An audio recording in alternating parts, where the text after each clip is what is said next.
What's up, Roadrunners? My name is Enrique Medina, and we welcome you guys back to this week's episode of The Sportsrunner.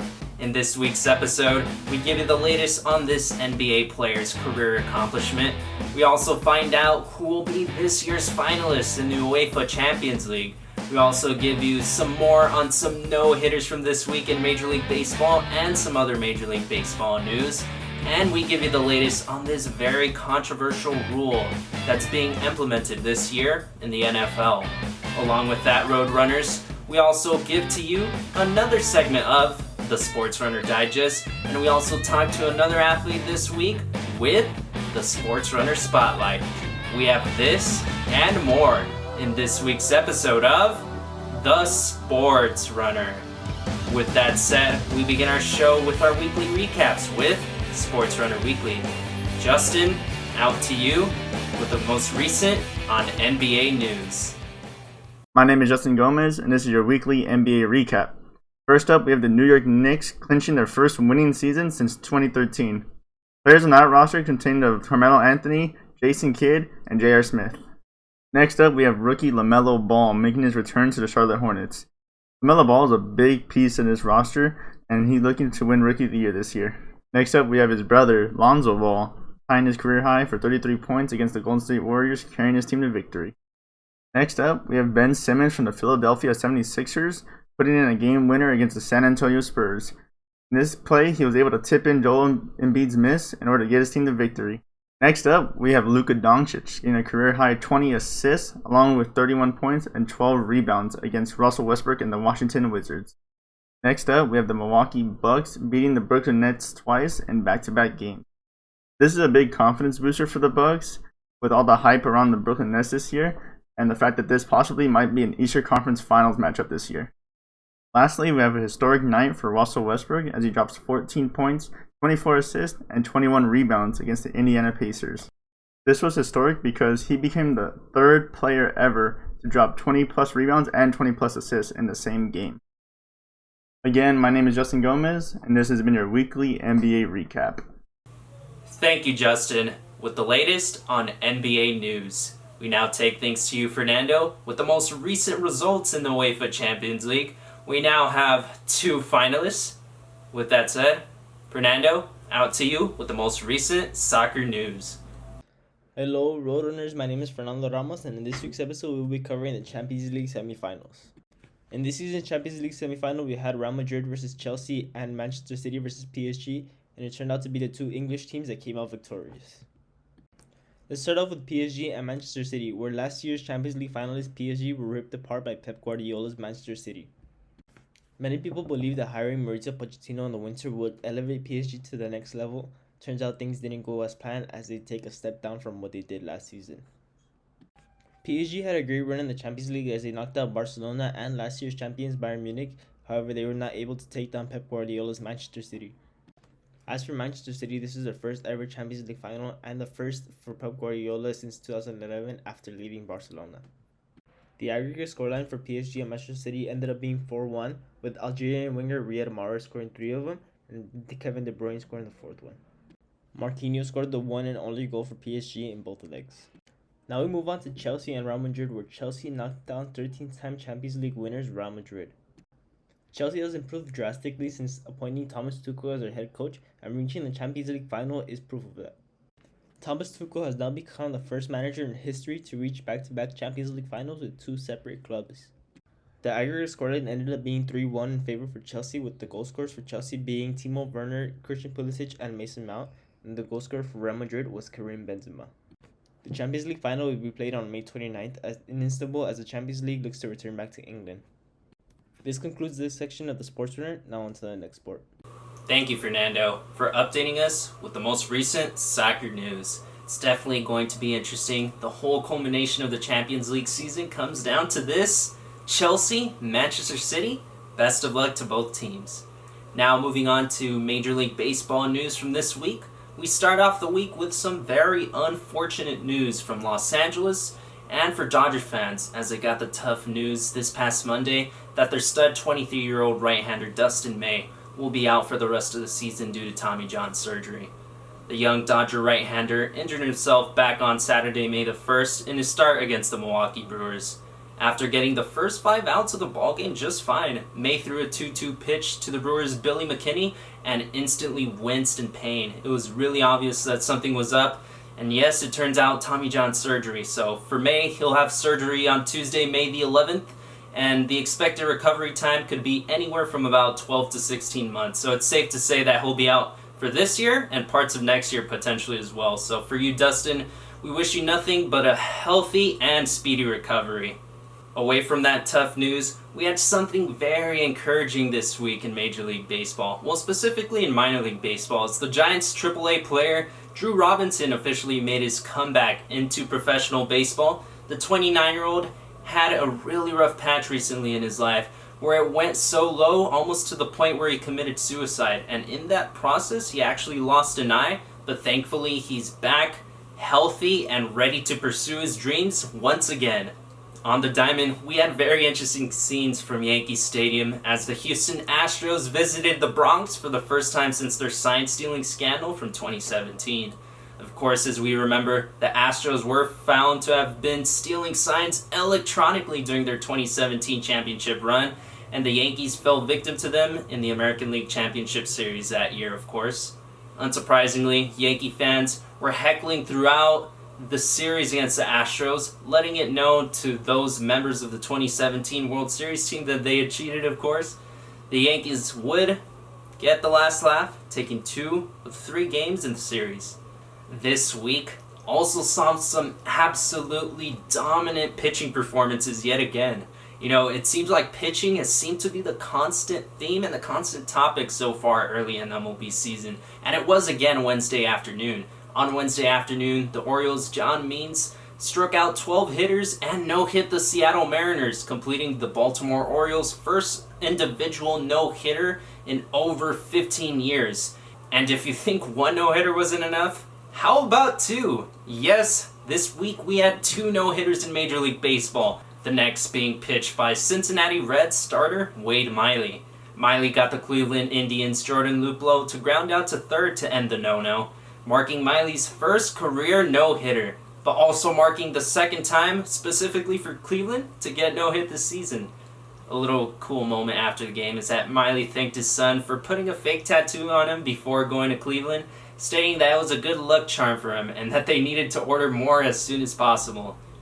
Not quite the no-hitter, but the Nationals' Max Scherzer made some history of his own, striking out 14 Yankees hitters Saturday afternoon, making it the 100th time in Scherzer's career to ever strike out 10 or more hitters in a ball game.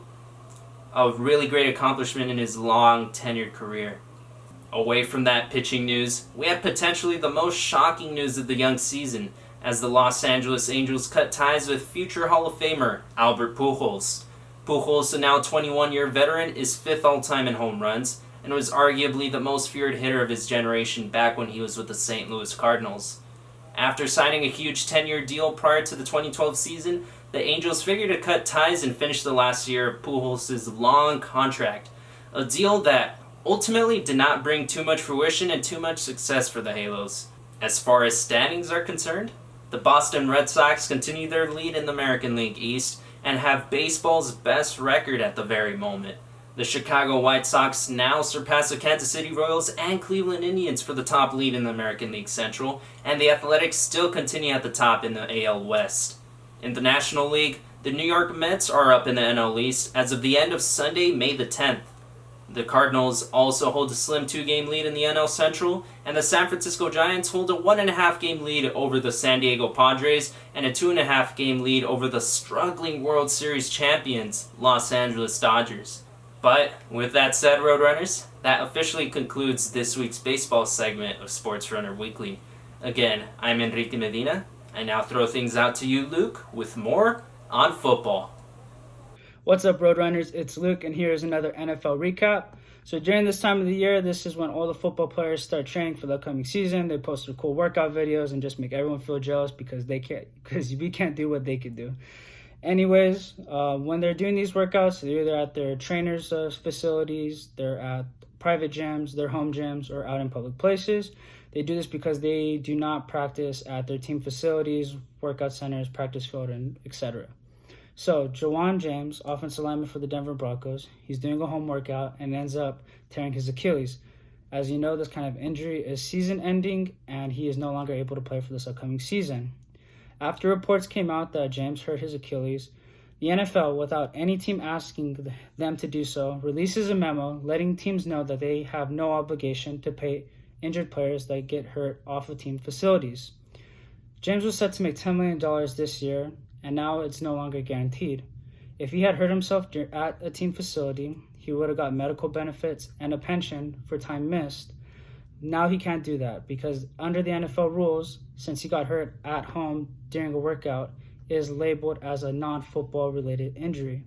This, of course, upset a lot of fans. Patrick Mahomes, his teammate, and others around the league went out and said, well, what are we supposed to do, not work out or anything?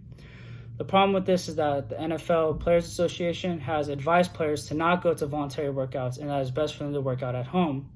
Now you can see how the players dug themselves in this situation, and now the NFL just comes off as bad guys because they just let every team know, hey, you don't need to pay your player. The bright side about this is that every team has an option whether or not to work out some sort of deal and help their player.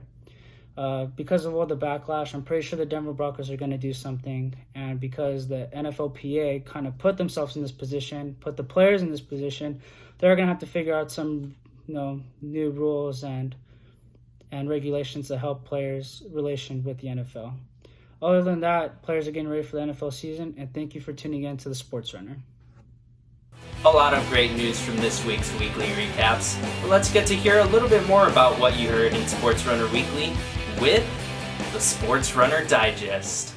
Hello, Roadrunners. We welcome you guys back to this week's segment of the Sportsrunner Digest, where we digest some of that information that you heard in Sportsrunner Weekly in a little bit more depth and a little bit more detail.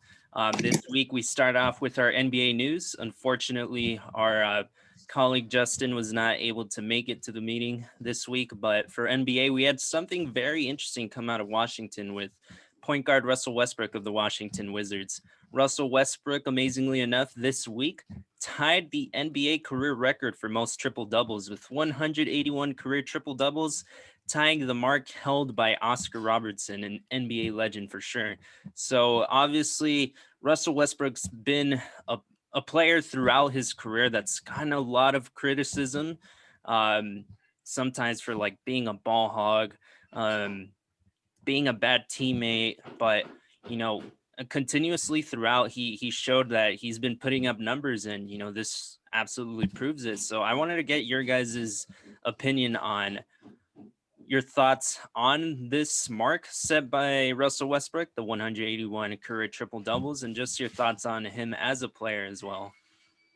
Obviously, I think he gets like too much hate. After KD left and James Harden getting traded, the famous revenge tour happened, and he just went on a crazy, triple double spree, just like destroying teams. Then we just see that what he was able to do in Houston. Although he wasn't the greatest at Houston, there's a lot of him and James Harden didn't really work out. But then we see him at the Washington Wizards, and now he's thriving once again. Bradley Beal's just a great teammate of his, but I think Russell Westbrook does get undeserved hate. He's probably one of the last true point guards in the game right now, besides CP3. There's no question about it. He plays with all heart. He's a good teammate. He gets everyone involved. You can't force assists. This guy's a stud. Obviously, I'm happy for him. A lot of the NBA fans are happy for him, and so it's a big accomplishment. And he's definitely gonna break the record. Yeah, I agree with Luke. He does get a lot of undeserved criticism, but if you break the record, or tie the record for the most triple doubles, you're obviously doing something right, and just looking forward for him to break the record soon.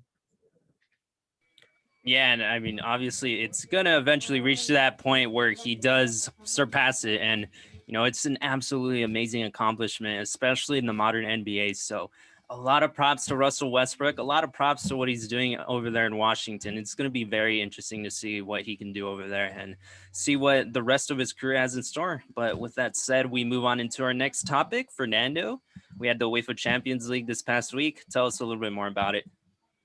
Yeah, so we had the Champions League semifinals between Manchester City and PSG, and Chelsea and Real Madrid. Manchester City came out victorious against PSG. They ended up winning 4-1 in both legs. And Real Madrid lost to Chelsea 3-1, which is kind of surprising because of how important Real Madrid has been for the Champions League in general this season. These past seasons, they have always been, one of the favorites. They're the record champions, and to be knocked out by a Chelsea side who was struggling at the beginning, but they got a new manager. They found their new playing style, and their Thomas Tuchel. Their defensive solidity has increased drastically, and their front line has also improved a little bit. So it's gonna be an all English final since Liverpool and Tottenham back in 2019, 2020. So it's gonna be interesting, especially since Chelsea and Manchester City had just played in the Premier League, and Chelsea came out victorious, which is something that was a little bit unexpected since how well Manchester City has been playing recently, their football. So I just wanted to get you guys' opinion on how you guys think the Champions League final will play out, and do you think Chelsea and Manchester City both deserve to be in the final? Oh yeah, for sure. I mean, you have to give props to both teams. Manchester City, of course, they've gone years and years trying to get to this stage, the Champions League final, and finally they're here, first time in their club history that they make the Champions League final. And especially under Guardiola, and they've gone like 4 or 5 years of just pure heartbreak. We had 2019 with Tottenham where they lost with that overturned goal with Raheem Sterling, of course. Heartbreak last year against Lyon in the quarterfinal, I believe it was. So it's kind of the culmination of all that heartbreak, and just like it's finally clicking this season, and they finally made it to the culmination of where they want to be, Champions League final. As for Chelsea, great storyline. Thomas Tuchel just absolutely changing the culture right there in Chelsea and really giving everybody confidence in themselves and as a team. So definitely I'd say they're the most deserving. In regards to predictions and my thoughts for the final, first off, I want to say it's going to be pretty cool that we're going to see an American win the Champions League final for only the second time. We have the backup goalkeeper for Manchester City, and obviously Christian Pulisic for Chelsea. So that'll be pretty fun. But in regards to a prediction, I'm going to give the slight edge right now at this moment for Manchester City. And I know although they did lose to Chelsea in the Premier League recently, I think just as a unit, as a team entirely, I think they have a little bit more confidence. Chelsea, there is questions sometimes with their front people, Timo Werner and Kai Havertz. I think just Manchester City is more set as a complete unit, as a complete team. So I'll give the slight edge to Manchester City at this point. Yeah. And as you mentioned, I know you had mentioned that Manchester City has been building this team for the last 4 or 5 years. And as regards to Chelsea, they just hired a new manager, Thomas Tuchel. And even though he's been doing amazingly since he's gotten here, he still needs a little bit more time to adjust exactly to how his players want to play. I know Timo Werner, Kai Havertz, Thiago Silva, all those players that just came in this season. So it's great to see that they're doing great, but they still a little bit behind Manchester City, in my opinion.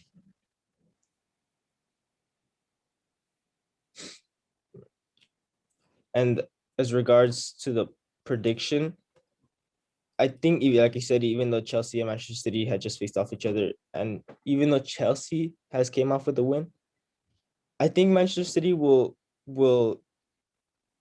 win slightly. That's to say there's no any injuries or any people off form.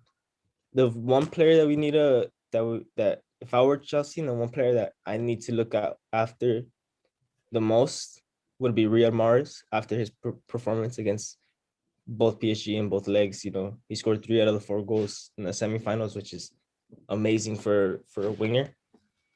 So if I were Chelsea, that would be one of the players that I would have to keep an eye out for sure. I would have Aspilicueta or double mark on that side. I'll have obviously I'll have Chilwell and Aspilicueta both play as a left back or as Yeah. left wing back and then left center back, so they can have Sure. Riyad Mahrez in check. But if they do that, then they'll leave the other side exposed. They'll have Raheem Sterling or they'll have Bernardo Silva, even So great players. yeah. So Um, it's gonna be interesting to see. Yeah, curious to see before we move on into our next topic with MLB. Curious to see what your thoughts on it, Luke. Champions League final. There's too many like clubs to keep following when it comes to soccer, but I like to go based off of storyline. And so far, I really like Chelsea's. They didn't really sound like a team that you would expect to contend. Kind of rebuild a lot of young players, and then getting a new head coach too, which sometimes doesn't work out. Go through a little rough patch, but this is proven to be pretty different for Chelsea. So I'm gonna root for them. Like a good underdog story. Kind of sound like a team that wasn't supposed to be there, but they are. And so I would like to see them, work some magic. For sure, and it's going to be really fun to watch. We've seen it just recently in the Premier League. Chelsea beat Manchester City, so it'll be fun to watch for sure. But we move on into our next topic. We have Major League Baseball news, some very tough news at that for Los Angeles Dodgers, for their fan base, for the team and the organization, as they lost their 23-year-old right-handed starting pitcher Dustin May for the season, who opted to have Tommy John surgery after he got injured Saturday, May the 1st against the Milwaukee Brewers. It was in the second inning. He had 2 outs. He threw a pitch. He immediately winced in pain. So it was tough to see, and especially with the diagnostic that he's going to have to get Tommy John surgery, it just absolutely sucks for sure, especially for the Dodger organization, which is struggling right now. They've lost 15 of their last 20 games, and they've moved all the way from first now into third place behind San Diego and San Francisco. So that's definitely been very tough. The recovery is typically somewhere around 12 to 16, maybe a tiny bit more if it takes a little longer, but around there is the usual recovery time. Some pitchers do improve themselves and get better. Some maybe stay the same. Some of them also get worse, obviously, because of it. So I'm curious to see what your guys' thoughts are on the injury and how bad it might be for the Dodgers, maybe for their chances this year and for the organization potentially. I think it affects them huge, because how you mentioned that they have a lot of depth in the pitcher role. And, that's great for any team, but you never want to see a player go out for that long of an injury. It just destroys the confidence on the player and both the team. You never want to see a teammate be in that much pain. So yeah, I think it'll affect them drastically, especially since they're on a bad run of form, 15 out of 20 games lost. So it's gonna be hard for them to come back from this. He's a stud for the Dodgers, but MLB's back to regular season. There's a lot of games. I'm pretty sure the Dodgers could figure it out. You've already said they have pretty good depth as far as pitchers go. I think just the Dodgers need to just figure it out. Defensively, you can't let so many runs like that happen. They almost choked a huge lead the other night. Being up by double digits, and you almost lost that. Like I said, it's back to a regular season. You got it's a marathon, not a sprint. You have time to figure things out. I think they'll be okay, but thoughts and prayers up to May. That's a sucky injury to have, and hopefully he can just bounce back from it. Yeah, and I'm gonna have to agree a little bit more with you in here, Luke. I think this team, the depth with the starting pitching, like you had mentioned too, Fernando, it's definitely there. And if anything, during this stretch run of 15 of 20 games lost, I'd say the one highlight has been the starting pitching, keeping them in ball games. They've lost a lot of really close ball games, 1-run, 2-run ball games. And I'd say it's the offense at this point, which needs to improve itself. They should have Cody Bellinger back sometime in the near future. And they should also get Tony Gonsolin back at some point the end of this month or early June to replace, I'm assuming, Dustin May. So I think this team will be fine. It's just really injury riddled right now, but like you mentioned, Luke, it's a marathon, not a sprint. So I think they have plenty of time to recover. But, with that said, we move on into our next topic, the NFL. Luke, update us with what's going on. So right now, the NFL draft is passed. This is when NFL athletes like to go to their social media and show that they're working out again. Getting ready for the upcoming season. So during this time, team facilities aren't open, so players have to, work out in their own private gyms at a training facility or like out in like public parks, or whatever, or like high school fields. So Juwan James, offensive lineman for the Denver Broncos, he was training the other day and he tore his Achilles. That's pretty much ending. And right after his injury, the NFL released a statement saying that teams are not obligated to pay their athletes if they get injured off team facilities. And so that was, pretty messed up. And the funny thing about them releasing this memo to remind teams that they don't need to pay their players is that no teams even reached out to the NFL saying, hey, like, what do we do if a player got injured off our campus? Like, they literally just released that memo right after reports of that injury happened. And that ruffled a lot of feathers around the league. A lot of players took to Twitter and were like, hey, like, so we're not supposed to work out or something. So that's like the biggest story happening right now. And I want to get your guys' thoughts on it. Yeah, I just think it's absolutely terrible. I feel like there's no other way to put it.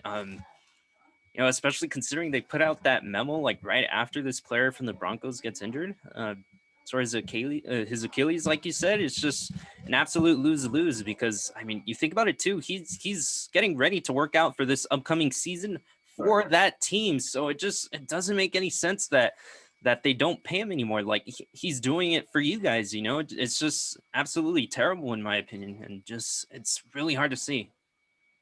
Yeah, and then I think the worst part for me looking at it is that as a player you go to the NFL, you go to the teams to help you recover, and for the NFL to just turn your back on you and say like, oh no, we're not going to help you at all, we're not even going to pay you, is how I just don't understand the process or their mindset of why they did it in the first place.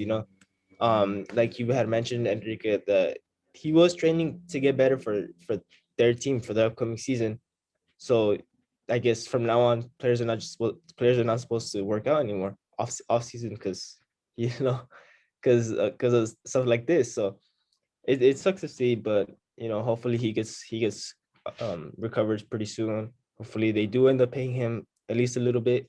The team, I know they're not obligated to do it, but they can still work out something with the players. So hopefully that's something that they can resolve.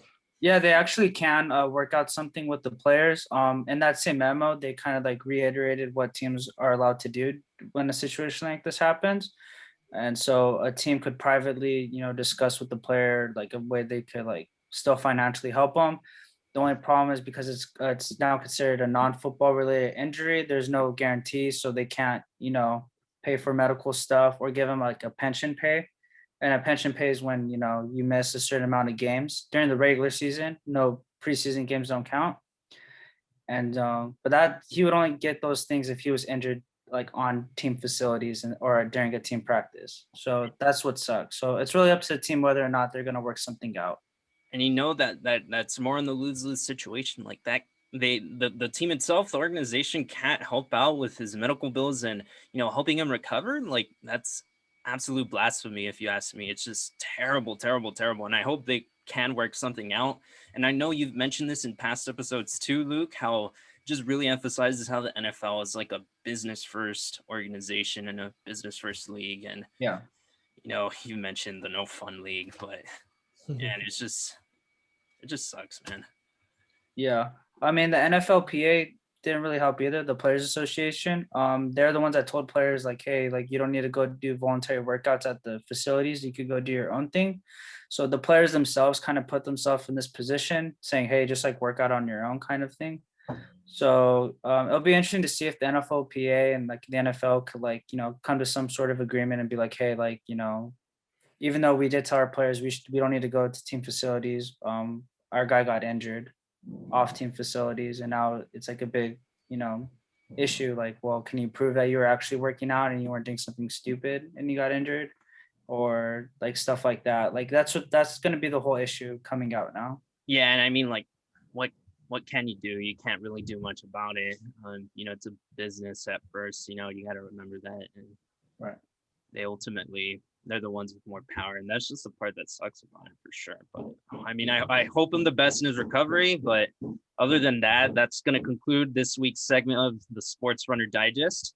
Again, I'm Enrique Medina, joined by Fernando Ramos and Luke Perez. Thank you, guys.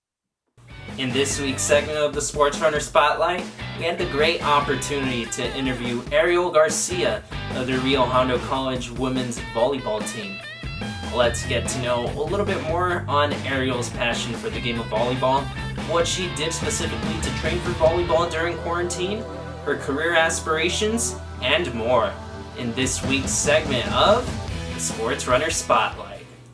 Hello, Roadrunners. We welcome you back to this week's segment of the Sportsrunner Spotlight. This week we have Ariel Garcia from the Rio Hondo College women's volleyball team. Ariel, how are you doing today? I'm doing really good. How about you? I'm doing amazing. That's good. Really thanking you for being able to do this interview. I know your coach was able to get you to come on down, so I appreciate her for doing that as well. So just to get things started, obviously COVID-19 has been a very tough challenge for so many people. I want to get to know a little bit about like how things were different for you during quarantine, during COVID-19 in regards to volleyball. How are things different for you? They were really extremely different. So when COVID started, we were actually in our beach season. So we had to get our season canceled, and it was actually like pretty disappointing because we were just waiting on a waiting game to see like when are we going to play again, like what's going to happen, and we were just waiting on meetings to happen. And unfortunately we got our season canceled, and then we had gotten our fall season canceled.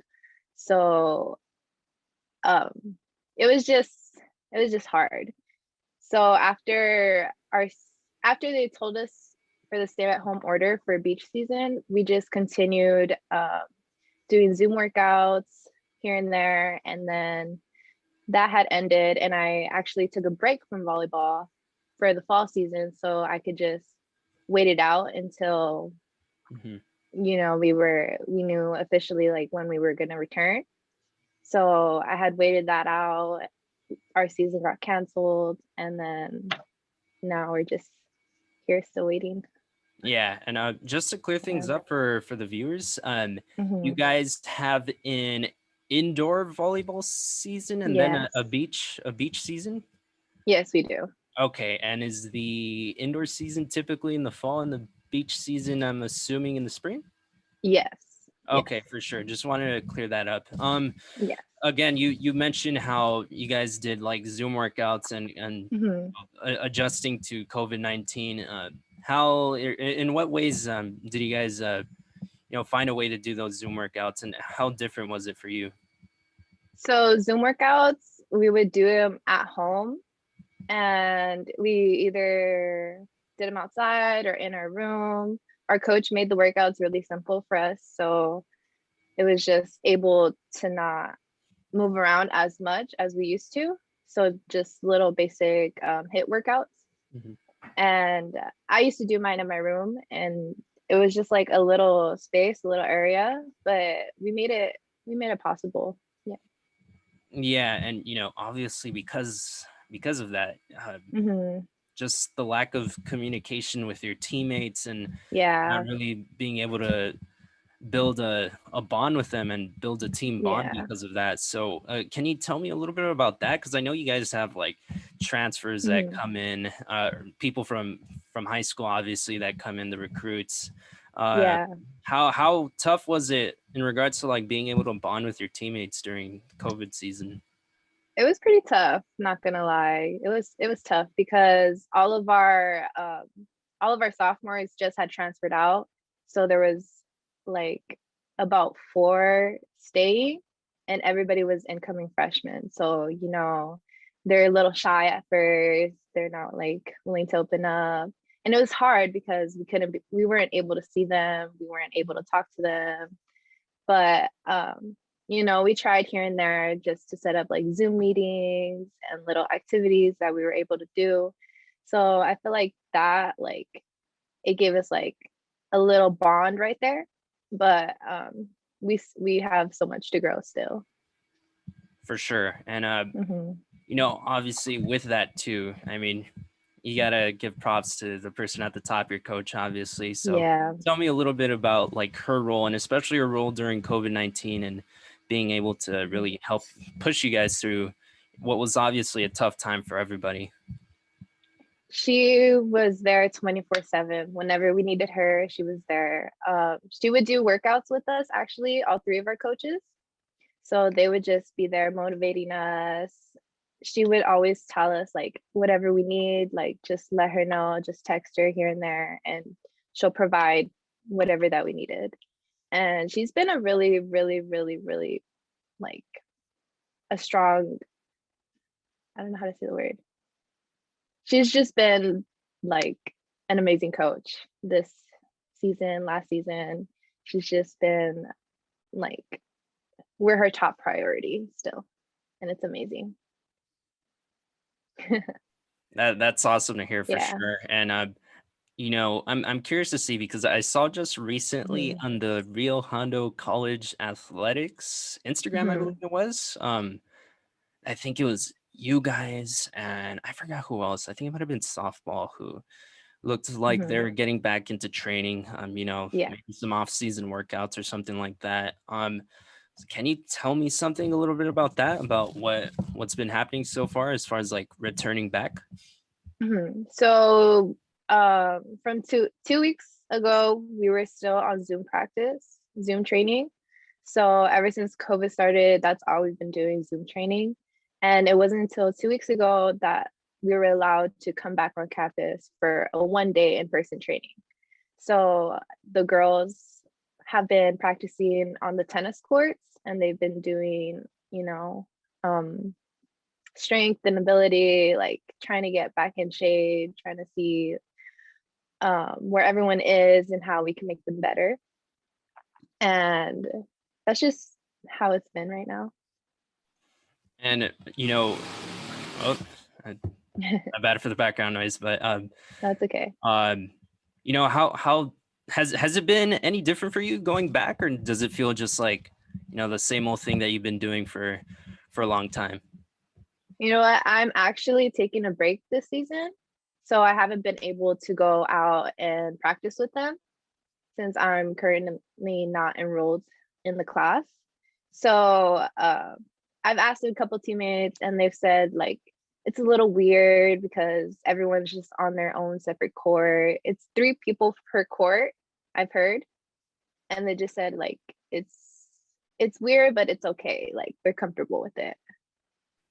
I got you. And for sure, Hmm. I can imagine it being different with COVID Yeah. and like obviously the transfer experience for you, because Hmm. I'm assuming, of course, that you want to transfer, but you also want to still continue volleyball in some type of route. I want to know how that might have changed with COVID, and like I know they've mentioned that you guys got an extra year of eligibility. So tell me a little bit Hmm. about that. Yeah. So I was actually supposed, if COVID had never happened, I was actually supposed to transfer out last semester in fall. But since that didn't happen, I'm currently waiting to play volleyball so that I'm able to transfer out. I'm not going to be transferring out academically. I want to get a scholarship through volleyball. So my waiting game is just to like see where things are, how things are moving, and just saving my credits up for in order to play again, because we have to be a full-time student in order to play. And I have 1 year in indoor volleyball and 1 year in beach. So I plan to play both next semester, hopefully. And just see where it takes me from there. For sure. And that's awesome to hear. And Yeah. now I just want to switch off a little bit more to about like you and your journey, a little bit more about you, obviously. How is it Mhm. that you got into volleyball in the first place, and how did you build the love for the sport? So I've been playing volleyball since middle school. I'm 21 right now, and middle school is just like, actually, I'm 20 right now. So middle school was a while ago. But ever since then, it's just been like volleyball, volleyball, basketball. And it wasn't until like my senior year where it was just like, okay, it's volleyball. Like I love volleyball, so I'm gonna commit to it fully and just leave basketball on the side. So that's how I committed to volleyball fully. And then I joined a club program, and then I got recruited to my first school, Cypress College. But unfortunately, I did not, I didn't like it there. So I had asked my friend Janine, she actually played at Rio Hondo. And I was like, hey, like, how's the team? Like, how's everything going over there? And she was just telling me, like, it's amazing. The program is amazing. Like, there's just so much bond, so much chemistry at Rio Hondo. And I was just like, wow, like, I want that. Like, I want to be able to like have fun and play volleyball at the same time. So I reached out to the coach and I told her, I was like, hey, like I'm interested in playing for you guys. Like I redshirted my first season, so I would be eligible to play like for beach next season. And she was like, yes. She was like, yes, you just have to talk to your coach, have to get registration down and everything. And she had told me like I barely made it. Like I had barely made it into the program during that time. And I was just like, wow, like that was amazing. So ever since then, like it's just been an amazing ride at Rio Hondo because the coach is amazing. The girls are amazing. It's just all love, bond, and chemistry over there. And that's exactly what I was looking for. So I want to make sure I got this down correctly. So essentially, you were gonna start at Cyprus, and then Yeah. just from what you heard from your friend, Rio Hondo was the move. Yeah, it was a move. Interesting for sure. What position do you specifically play? Do you play a multiple amount of positions, or what's Yes. like your main position? So my main position right now is an outside hitter, but I play all front row and I play middle back position and right back sometimes. Awesome. And specifically for you, I'm curious to see in regards to career aspirations, is this something you want to continue further down the line? Yes, definitely. Awesome, for sure. What would you Yeah. say the ultimate dream is? The ultimate dream is to play overseas. That would be the ultimate dream. That's awesome. I'd love to hear that Yeah. for sure. Where is it big specifically? Is it in Europe or where specifically? I'm curious to Yeah, it's big in Europe. Is it? Europe and Italy. Europe and Italy. Wow, Yeah. that's awesome. That'd be really cool, just being able to visit those countries as well, and a new culture. But that sounds cool. That's awesome. Yeah. Now I want to switch it. I know I told you a little bit before that we were going to do a rapid fire section. So I want to get started with that right away. So for you, what's your ideal pregame meal? My ideal pregame meal would be like a chicken salad, like a grilled chicken salad. That's my Okay, pregame routine. Is there something specifically that you do that's just the ideal way to go about it for you? So after not playing for a while, I've kind of like revisioned everything, and I'm kind of like making a new pregame routine, pregame schedule, pregame music. So my vision right now is to wake up early, get a quick workout in, to bond with the team, take a little pre-workout, and then ready for the game. And I know a lot of athletes have like superstitions. I played baseball growing up. It's something that's really big out there. I'm curious to see, do you have any superstitions in regards to volleyball? Wait, what do you mean? I'm sorry. Oh, superstitions in regards to like, let's say for example, do you always enter the court with your left foot or something like that, or something superstitious like that? Oh, I always enter the court jumping. Like I'm really like, once I get in there, I'm just jumping all around and I'm just like clapping my hands. I'm like, let's go, let's get it. Like it's time. For sure. And you mentioned like pumping yourself up. What's What's your favorite like pump up song that, gets you pumped and hyped for games? My old pump up song would be like Digits from Young Thug. Mhm. But I'm trying to find a new one to where like it hits me harder than that one. For sure. And Mhm. I'll be flat out honest. I'm not too familiar with the sport. Mhm. I mean, the experience I do have is probably from middle school PE, just playing it there. But Yeah. would you rather set up the game-winning point, or would you rather actually spike the game-winning point? Curious to see that. Spike the game winning point. Ooh, for sure. That's awesome. Yeah. Um, That's just the big kill of the night, you know? It's amazing. for sure. Awesome. Mhm. Well, thank you again for joining on, Ariel. Want to give a special shout out and thanks to your coach. It's Yeah. Coach Esco. Is that how you pronounce it? Yeah. It's Coach Yes. Esco. Okay, Yeah. for sure. So thank you, Coach Esco, and obviously thank you, Ariel, for hopping on. Thank you Thank so you. much. I wish you the best of luck. Wish Coach Esco and the volleyball program the best of luck, especially, transitioning back into this first Mhm. season since COVID. It's going to be tough, but, nothing but the best. Wishing you guys nothing but the best, and best of luck to you guys. Thank you so much. Definitely follow our Instagram page at Rio Hondo Women's Volleyball. We keep everyone updated there, what we're doing, how we're training, alumni, and just where we're at in the program. Awesome. I'll make sure I link that down below in the YouTube description. I'll make sure I do Mhm. that. But other than that, thank you again, Ariel. That's going to conclude this week's segment of the Sportsrunner Spotlight. Again, I'm Enrique Medina, joined by Ariel Garcia. Thank you, guys. Thank you for having me. It was great just really getting to know a little bit more about Ariel and her story, and really just the true passion and love that she has for the game of volleyball. It's also just really super great to hear that more sports have been really rolling into action again at Rio Hondo College. So we hope nothing but success for you, Ariel, for the volleyball program, and a best of luck for next season, of course. Again, Ariel, thank you for coming on. But with that said, Roadrunners, that officially puts an end to this week's episode of The Sports Runner. Don't forget to like, comment, subscribe, and hit that notification bell to be notified for future Sports Runner episodes. You can also check this episode out on our online website, elpaisanoonline.com. Also, don't forget to follow us on social media at elpaimedia on Instagram. On behalf of our team, I'm Enrique Medina.